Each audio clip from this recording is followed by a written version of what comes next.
ஊரில் இந்தியாவில் நடக்கிற மாதிரி அந்த எலெக்ஷன் என்னன்னு பார்த்தீங்கன்னா, ஒரு 14 வருஷம் ஒரு கட்சி ஆட்சி செஞ்சுட்டு இருந்தாங்க.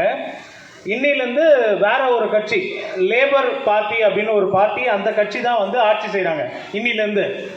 அதோட தலைவர் பேர் சரியா ஞாபகம் இல்லை. இன்றைக்கி தான் எலெக்ஷன் முடிஞ்சுது. இங்கிலாண்டுங்கிறது என்னென்னா, உலகம் ஃபுல்லாக அவன் ஆட்சி செஞ்ச ஊர் இல்லாத ஊரே கிடையாது. அந்த ஊரில் எலெக்ஷன் நடந்தது. 14 வருஷம் ஒருத்தர் பிரைம் மினிஸ்டராக இருந்தார். நம்ம ஊர் இந்தியன் தான், ரிஷி சுனக்குன்னு பேர். அவர் நேற்றோட முடிஞ்சிடுச்சு அவரோட லைஃபு. இன்னைக்கு இன்னொரு லேபர் பார்ட்டிலேருந்து ஒருத்தர் பிரைம் மினிஸ்டர் ஆயிருக்காரு. அது பக்கத்தில் யார் நிற்கிறான்னா, இலங்கை தமிழ் ஒரு பெண்மணி தான் வந்து அந்த கட்சியோட நெக்ஸ்ட் லெவலில் இருக்காங்க. ஒரு பெண், அதாவது ஆண் பெண் வித்தியாசம் பார்க்க வேண்டாம், அந்த பெண் தான் வந்து. நான் எதுக்கு சொல்ல வரேன்னா, முக்கியமாக குட்டி பசங்க அப்பா அம்மா பேச்சை தயவு செஞ்சு கேளுங்க. கடவுள்லாம் மேலே தான் இருப்பார். நம்ம கூடயே இருக்கிற தெய்வம் அப்பா அம்மா, அவங்க பேச்சை ஃபஸ்ட்டு கேளுங்க. பெண் குழந்தைங்களுக்கு சொல்கிறது என்னென்னா, யாரை பார்த்தோம் பயப்படாதீங்க, போல்டாக இருங்க, தைரியமாக இருங்க. ஒருத்தன் கூட புத்திசாலி கிடையாது. காமன் சென்ஸோட வாழ கற்றுங்க. நான் இன்னைக்கு சொன்ன மாதிரி தான், அந்த பிரைம் மினிஸ்டர் பக்கத்தில் நிற்கிறது ஒரு பொண்ணு தான் நிற்கிறாங்க. போன மாதம் நாங்கள் சுவிட்சர்லாந்தில் ஒரு மீட்டிங் போனோம். அங்கே போனால் சுவிட்சர்லாந்து தான் அது தமிழ்நாடான்னு தெரியல, அந்த அளவுக்கு இலங்கை தமிழருங்க இருந்திருக்காங்க. 1980-89 அங்கே ஃபுல் போர் நடந்தது. அந்த போரில் எல்லாம் தப்பிச்சு கடல் வழியாக ஏதோ ஒரு மார்க்கமாக சுவிட்சர்லாந்தில் போய் செட்டில் ஆனவங்க ஏகப்பட்ட தமிழாளுங்க. எல்லாரும் பெரிய பெரிய ப்ரொஃபைலில் இருக்காங்க. நான் எதுக்கு சொல்கிறேன்னா, சின்ன லெவலில் யோசிக்காதீங்க. சின்னதாக இப்போ ஒருத்தர் கோடம்பாக்கத்தில் இருக்கீங்க, சென்னீர்குப்பத்தில் இருக்கீங்க, பெரம்பூரில் இருக்கீங்கன்னா அந்த மாதிரிலாம் இருக்காதீங்க. உலகம் ஃபுல்லாக வின் பண்ணலாம், வானமே இல்லை. அதை மைண்டில் வச்சுங்க. எதுக்கும் பயப்படாதீங்க. பேரண்ட்ஸ் தான் கடவுள், அவங்க சொல்கிறத கொஞ்சம் ஃபாலோ பண்ணுங்க. வேற சொல்கிறதுக்கெல்லாம் ஒன்றும் இல்லை. நல்லா படிங்க பசங்களா. Wish you all the best. இதோ போட்டிருக்காங்க பாருங்க பசங்களா. எங்கள் கம்பெனி வந்து ஒரு 4-5 பெரிய கம்பெனி இருக்குது. One of the India's leading public limited company. அப்படி பப்ளிக் லிமிடெட் கம்பெனினா சின்ன கம்பெனி, அதுக்கு அடுத்த பெரிய கம்பெனி, அதுக்கடுத்த பெரிய கம்பெனி, அதுக்கடுத்த பெரிய கம்பெனி, அந்த மாதிரி இருக்கும். நாங்கள் இருக்கிற பெரிய கம்பெனி வச்சுருக்கோம். இன்னோகைஸ் India limited, it's a public limited company. அதுவும் நார்த் சென்னையில் ஒரு பப்ளிக் லிமிடெட் கம்பெனி ஓனர்னா, நான் நார்த் சென்னை பையன். நார்த் சென்னையில் ஒரு பப்ளிக் லிமிடெட் கம்பெனி ஓனர்னா, அது ஒரு பப்ளிக் லிமிடெடாக இருக்குன்னா அது நானாக தான் இருப்பேன். நாங்கள் ஒரு NBFC வச்சுருக்கோம், ஹாஸ்பிட்டல் வச்சுருக்கோம். இது எல்லாமே எங்கேருந்து வந்ததுன்னா படிப்பு மூலியமாக தான் வந்தது. இதுதான் என்னோட வீடு.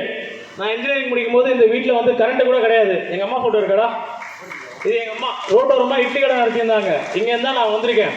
என்னாலே இவ்வளோ செய்யும்போது உங்களுக்கு சப்போர்ட் பண்ண ஆள் இருக்காங்க, நான் இருக்கேன்.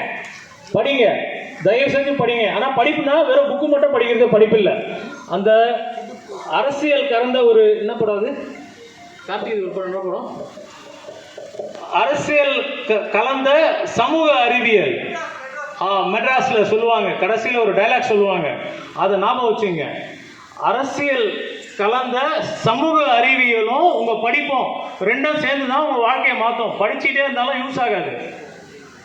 பொது அறிவு, லைப்ரரி போங்க, பேப்பர் படிங்க, அதெல்லாம் நல்ல நல்ல ப்ராக்டிஸ். ஒரே ஒரு லாங்குவேஜை நம்பாதீங்க, தமிழை மட்டும் நம்பாதீங்க.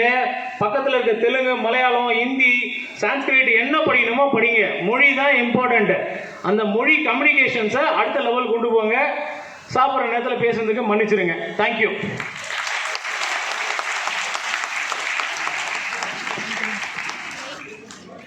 ஸோ எல்லாரும் சாதிக்க முடியும். அந்த சாதனை புரியறதுக்கு நம்மளுக்கு கண்டிப்பாக எஜுகேஷன் தேவை. அந்த எஜுகேஷனை நான் வழங்குறேன்னு சொல்லிட்டு தான் இந்த இடத்துல இந்த ஈவெண்ட் ரொம்ப சக்ஸஸ்ஃபுல்லாக போயிட்டுருக்கு.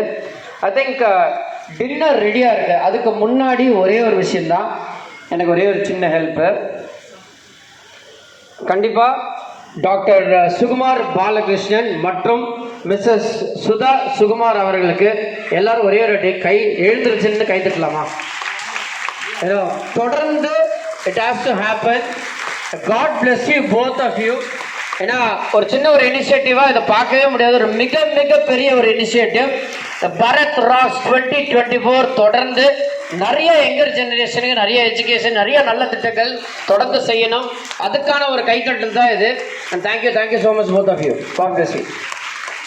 நன்றிகள். அண்ட் இது வரைக்கும் யார் ஸ்காலர்ஷிப் வாங்கினீங்களோ அவங்க எல்லாருமே டின்னர் சாப்பிட்டு போகலாம். தொடர்ந்து 79 and 80 அதான் ஸ்காலர்ஷிப் யாரெல்லாம் வாங்கியிருக்கீங்களோ அவங்கெல்லாம் சாப்பிட்றது போகலாம், வாங்காதவங்க இருங்க, வாங்கிட்டு சேர்ந்து சாப்பிடலாம். Okay okay. 79 ஜெயஸ்ரீ, 80 ஆசியா.